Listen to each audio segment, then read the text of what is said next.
इन मेरे 20 साल के राजनीतिक लाइफ में जहां कहीं भी समाज की अस्मिता दांव पे लगी होगी, हम लोग जान की बाजी लगा करके समाज के सम्मान के साथ खड़े रहे और हर वो लड़ाई लड़े, चाहे उसके लिए हमको पुलिस की लाठियां खानी पड़ी, जेल जाना पड़ा, सड़क पर बैठना पड़ा, भूखे कलेक्ट्रेट में बैठ करके अनशन करना पड़ा, लेकिन जब तक न्याय नहीं मिला होगा हम कभी हटने का काम नहीं किए। और आज थोड़ा सा जनवादी का समय थोड़ा कमजोर हुआ, डॉक्टर संजय सिंह चौहान का थोड़ा बुरा दौर आया, तो क्या आप सब लोग मेरा साथ छोड़ देंगे? नहीं। क्या यही न्याय है? नहीं।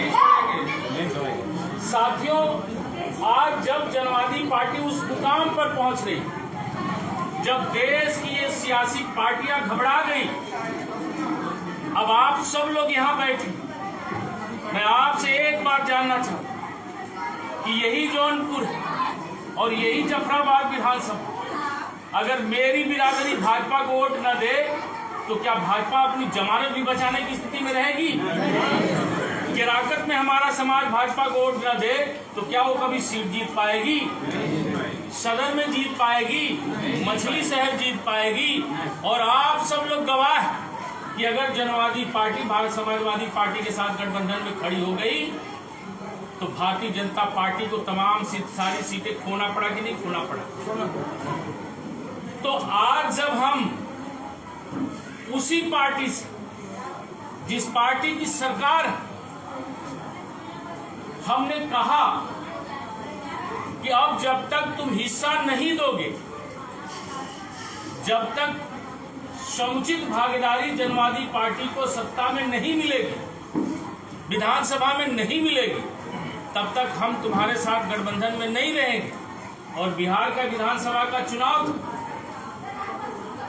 भाजपा के लोगों ने कहा कि बिहार में हम उत्तर प्रदेश की किसी पार्टी को टिकट नहीं दे, सीट नहीं दे रहे, गठबंधन में किसी पार्टी को सीट नहीं दे रहे उत्तर प्रदेश की, ना ओम प्रकाश राजभर को दे रहे हैं, ना संजय निषाद को दे रहे हैं, ना अनुप्रिया पटेल को दे रहे हैं, तो इसलिए संजय चौहान हम आपको भी नहीं देंगे।